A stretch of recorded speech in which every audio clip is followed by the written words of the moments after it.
Thank you, Alexandra. Thank you, Underground Lounge. Thanks for coming out. My name is Patty, and I am the world's oldest living tumor. It's true.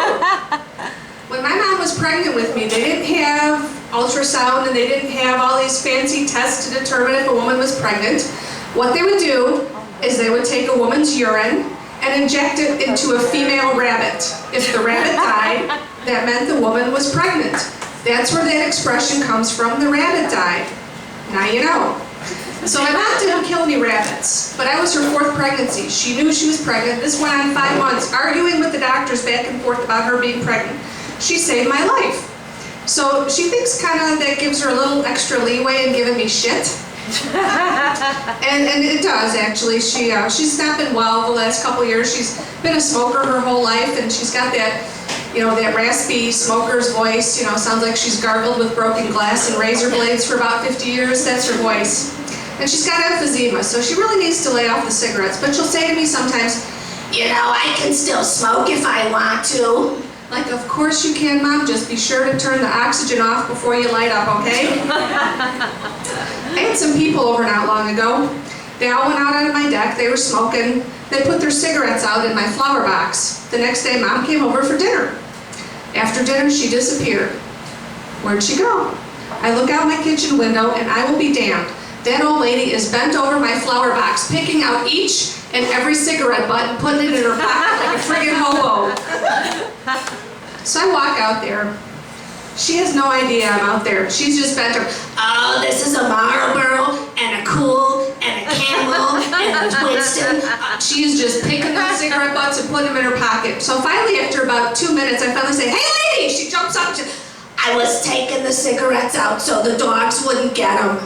Wow, Mom, that's really great. That is so awesome. I know the dogs will never get those cigarette butts in your pocket. I said, Mom, really, come on. What are you doing here? I mean, you don't even know where those people's mouths have been. And she's, well, they're your friends. Yeah, and that's my point exactly. And she looks up at me and says, what do you know? You're just a tumor. I recently took a burlesque class. It was a ton of fun. I met some great ladies. The instructor was awesome. It was a lot of fun, but I learned something really, really important.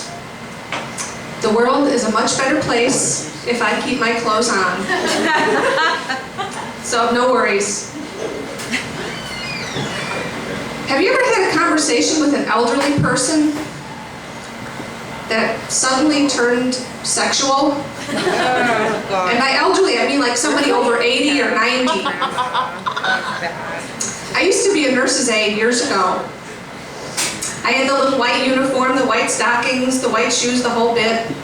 And I used to love to talk to my patients. They were just so amazing, these older people. I loved to share their experiences with me, loved to hear their life stories. I loved it. But almost always, they would talk to me about sex. I'm like, do I look like the Dr. Ruth for the octogenarian set?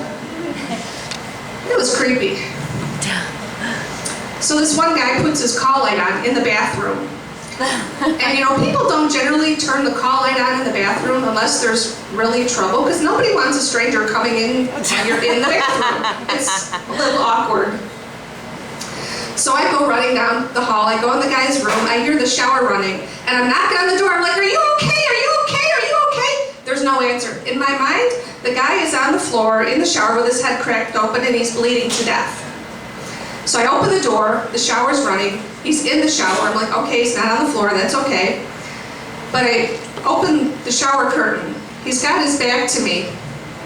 I said, are you okay? Are you okay? He turns around. He's got a boner with a washcloth hanging off the end of it. Oh, I'm pissed. He does this creepy little old man dance. I don't know, can you help me?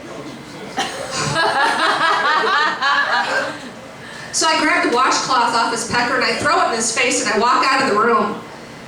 Somehow I don't think that's how his fantasy was supposed to end. That's me, the crusher of dreams. And the women were no better than the men.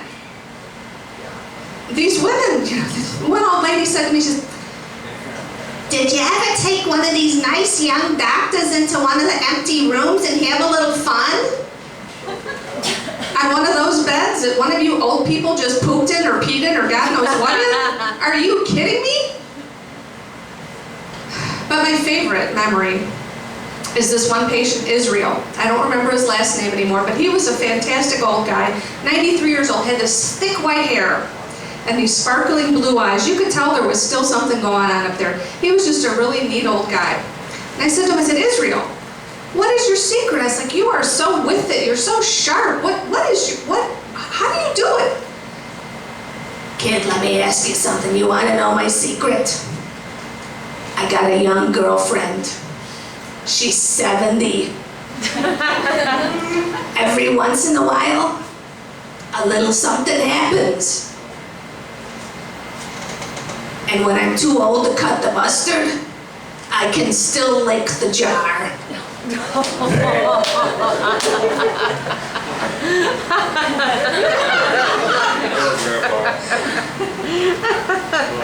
I was an animal this morning.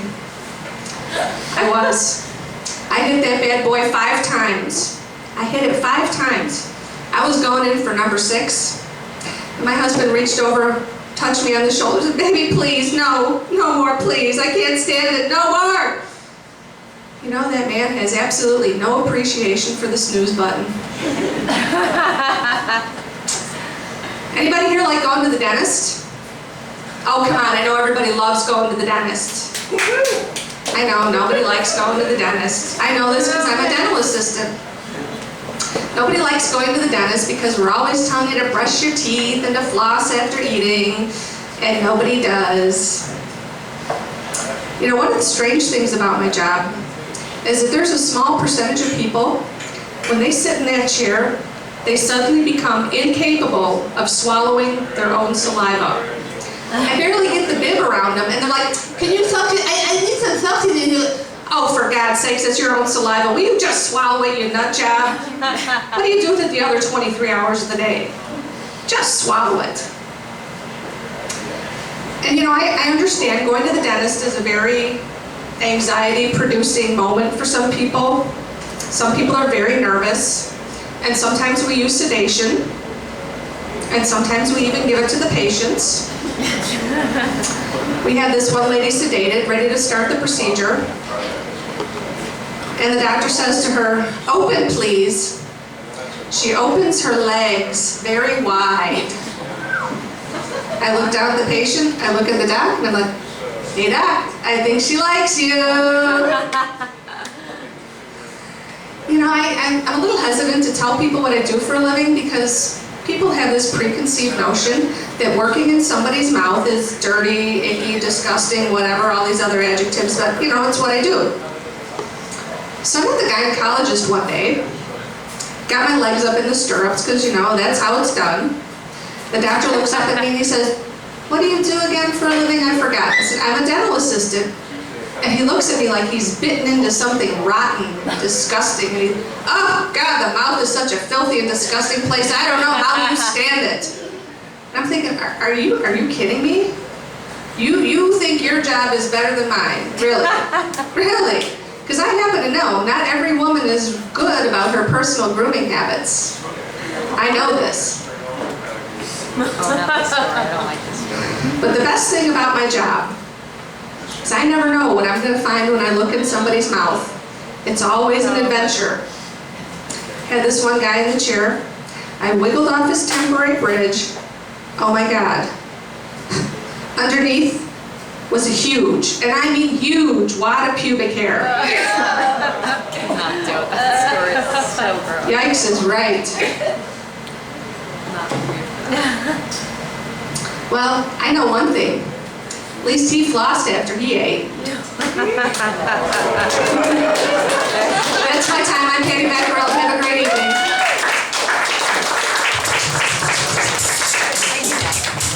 Yeah.